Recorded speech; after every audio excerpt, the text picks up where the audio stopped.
Président, mes chers collègues, juste en préambule pour ceux qui s'interrogeraient sur ma présence ce matin et qui sont plus intéressés par la question du congé maternité des députés, je les invite à s'intéresser plus à l'objet même de cette proposition de loi constitutionnelle qui me paraît plus importante. Et je retrouverai ma fille juste après l'examen en commission des lois. Ceci étant dit, je reprendrai en effet les mots qui ont été les mots de Gisèle Halimi. Cette loi archaïque ne peut survivre, elle est contraire à la liberté de la femme. C'étaient ces mots qu'elle avait prononcés il y a tout juste 50 ans, le 22 novembre 1972, et la relaxe qu'elle avait obtenue pour une jeune femme, comme vous l'avez dit, Monsieur le Président, ayant dû avorter clandestinement avec l'aide de sa mère suite à un viol. Ce procès avait accéléré la légalisation de l'avortement consacrée par l'adoption de la loi du 17 janvier 1975, dite loi Simone Veil. Un demi-siècle plus tard, la proposition de loi constitutionnelle soumise à votre examen propose l'inscription du droit à l'IVG dans notre Constitution. Si le groupe Renaissance, que j'ai l'honneur de présider, a choisi d'inscrire ce texte sur la semaine d'ordre du jour réservée à l'Assemblée nationale, ce n'est ni pour le symbole, ni par opportunisme politique, c'est parce qu'il nous revient aujourd'hui de faire ensemble ce pas décisif. J'entends ceux qui estiment que la priorité est de rendre ce droit plus effectif. Malgré d'indéniables progrès législatifs, consacrés d'ailleurs de manière transpartisane dans le quinquennat précédent, force est de constater que les femmes souhaitant avorter sont encore confrontées à de trop nombreux obstacles dans notre pays. Difficulté à trouver un centre qui pratique les IVG, pratiques humiliantes et culpabilisantes qui persistent, impossibilité de faire face au coût du transport ou de certaines prestations médicales. J'ai conscience de ces difficultés et je ne m'y résous pas. Sous la précédente législature, la majorité s'était déjà engagée en faveur de l'accès à l'IVG en soutenant notamment, malgré l'obstruction de certains, l'extension du délai de 12 à 14 semaines ou la pratique des IVG instrumentales étendue aux sages-femmes. Cependant, le débat que nous vous soumettons aujourd'hui est différent, bien que je sois convaincue que la constitutionnalisation améliorera à terme l'accès effectif à l'IVG. Il y a quelques années, nous aurions peut-être estimé que le droit à l'IVG n'était pas menacé dans son principe et que sa constitutionnalisation n'était alors pas nécessaire. Certains continuent d'ailleurs d'affirmer que le droit à l'IVG fait consensus dans notre pays. Ce fut l'un des arguments avancés par le Sénat pour écarter une proposition de loi similaire au mois d'octobre dernier. Il me semble pour ma part que le contexte national et surtout international fait planer une menace de plus en plus inquiétante sur le droit à l'avortement et exige cette protection supplémentaire. En France, les associations témoignent de la présence de mouvements puissants, souvent coordonnés au niveau européen, qui promeuvent la suppression ou la restriction du droit à l'avortement dans notre pays et n'hésitent pas à s'appuyer sur d'abondantes sources de financement étrangers pour mettre en œuvre des actions de grande ampleur. Je ne crois donc pas qu'il faille attendre que l'IVG soit davantage remis en cause dans notre pays pour nous inquiéter de sa protection.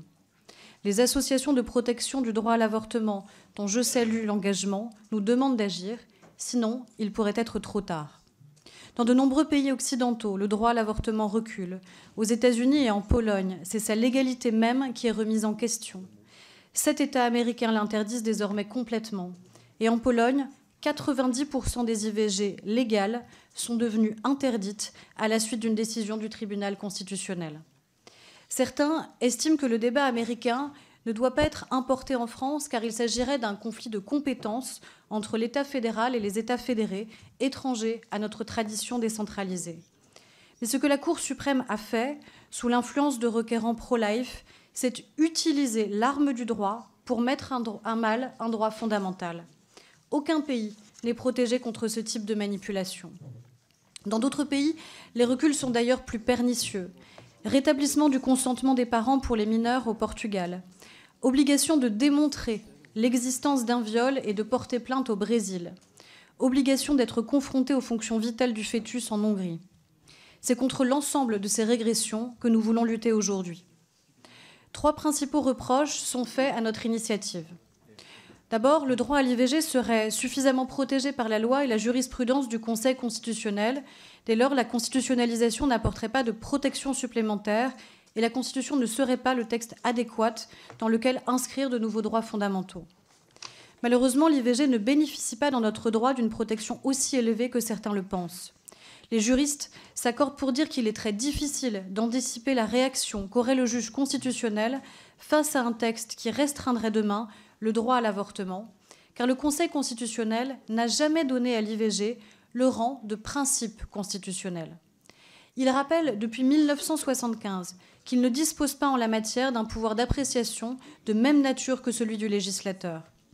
S'il a admis la conformité des différentes lois concernant l'IVG au regard du respect de l'équilibre entre la liberté de la femme, telle qu'elle découle de l'article 2 de la Déclaration des droits de l'homme et du citoyen, et le principe de sauvegarde de la dignité humaine contre toute forme de dégradation, il n'a pour autant jamais fixé, ni à la hausse ni à la baisse, les limites de cet équilibre. C'est donc aux législateurs et constituants qu'il revient de le faire. La protection offerte par la Convention européenne des droits de l'homme n'est pas davantage satisfaisante puisque la Cour européenne considère qu'il n'y a pas de consensus suffisant pour reconnaître le droit à l'avortement comme inhérent au respect de la vie privée et familiale. Face à ce flou, la sagesse veut que le constituant inscrive ce droit dans le texte de la Constitution. Il est vrai que la Constitution de la 5e n'est pas un catalogue de droits et de libertés, mais davantage un précis d'organisation des relations entre les différents pouvoirs. Si elle renvoie aux principes de 1789 et de 1946, dont l'actualité persiste, on peut regretter que les droits de la seconde moitié du XXe siècle n'y aient pas toute leur place. Pour autant, inscrire le droit à l'IVG dans la Constitution rompt-il avec notre tradition juridique ? Je ne le crois pas. D'abord, parce que par renvoi au préambule de 1789 et de 1946, la Constitution reconnaît de très nombreux droits fondamentaux. Ensuite, parce que ces articles 1er et 66-1, pour ne citer que, consacrent des droits inhérents à la République, liberté de croyance, laïcité, refus des discriminations, égalité entre les femmes et les hommes, interdiction de la peine de mort. Enfin, parce que pour contourner l'absence de certains droits dans la Constitution, le Conseil constitutionnel a érigé de manière prétorienne, au rang des droits constitutionnels, des principes fondamentaux reconnus par les lois de la République avant 1946. Par exemple, les droits de la défense, la liberté de l'enseignement ou encore la primauté de l'éducatif sur le répressif dans la justice des mineurs. Consacrer un nouveau droit ne serait donc ni un acte inédit, ni un acte inutile, compte tenu de la portée que la jurisprudence constitutionnelle donne à ces principes. L'inscription de l'IVG dans la Constitution, loin d'être uniquement symbolique, aurait deux vertus. Celle d'ériger le droit à l'IVG comme un principe constitutionnel et celle de protéger ce droit contre ceux qui seraient tentés de le faire régresser. Une fois que l'on a démontré l'opportunité d'une telle révision, encore faut-il trouver la rédaction la plus juste. Les contraintes que nous nous sommes fixées dans cet exercice sont multiples. Prévoir une rédaction suffisamment précise pour empêcher demain une régression du droit à l'IVG. Laisser aux législateurs une marge d'appréciation suffisante pour faire progresser ce droit en fonction de l'évolution des mentalités et de nos connaissances scientifiques et techniques. Mais aussi garder à l'esprit que cette révision ne pourra aboutir qu'en prenant en considération certaines des critiques qui ont été formulées au Sénat à son encontre. J'ai fait le choix de placer ce droit spécifique, presque autonome, dans un nouvel article 66-2, plutôt que de l'intégrer à l'un des préambules ou à l'article 1er de notre Constitution. Ce choix n'est pas le fruit du hasard. L'article 66-2 s'inscrit dans le titre consacré à l'autorité judiciaire, qui est, je le rappelle, la garante des libertés individuelles. Après le seul autre grand principe consacré à l'occasion d'une révision constitutionnelle, l'interdiction de la peine de mort.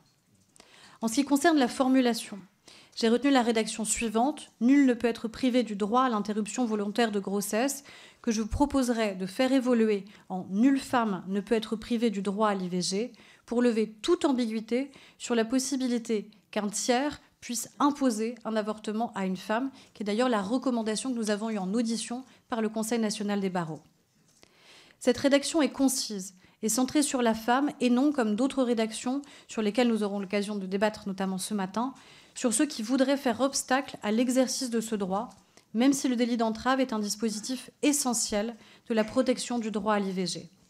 Cela me semble important s'agissant de la reconnaissance d'un nouveau droit, et c'est d'ailleurs ainsi qu'a été formulée l'interdiction de la peine de mort. Nul ne peut être condamné à mort. Il ne nous a pas semblé indispensable de préciser que ce droit s'exerçait dans les conditions fixées par la loi, car il va de soi qu'il ne s'agit pas d'un droit absolu, mais d'un droit qui a toujours été encadré par le législateur et apprécié au regard d'autres impératifs juridiques. Faire référence à la loi aurait pu contraindre le législateur à intervenir pour conformer la loi à la Constitution, alors que nous voulons en priorité consolider le droit existant et éviter toute régression. La formule choisie crée une obligation de résultat qui peut être respectée à droit constant, à condition d'en assurer l'effectivité, comme le demandent les associations. Mes chers collègues, nous avons aujourd'hui l'opportunité d'envoyer un signal puissant à toutes les femmes qui luttent dans leur pays pour faire reconnaître le droit à l'IVG, et elles sont encore nombreuses. En devenant le premier pays au monde à constitutionnaliser l'IVG, la France peut montrer son appartenance au camp du progrès et de la protection des droits des femmes. Certains reprochent le caractère symbolique de l'inscription du droit à l'IVG dans la Constitution. Cette inscription va bien au-delà du symbole. N'attendons pas de ne plus pouvoir agir pour se désoler, mais agissons quand nous en avons l'opportunité et donc le devoir. Assumons aussi l'importance des symboles dans notre texte fondateur. L'affirmation du droit à l'IVG est un rappel de notre attachement au droit des femmes à disposer de leur corps, indissociable de la bonne santé de notre société et de notre idéal républicain d'égalité et de liberté. Je vous remercie.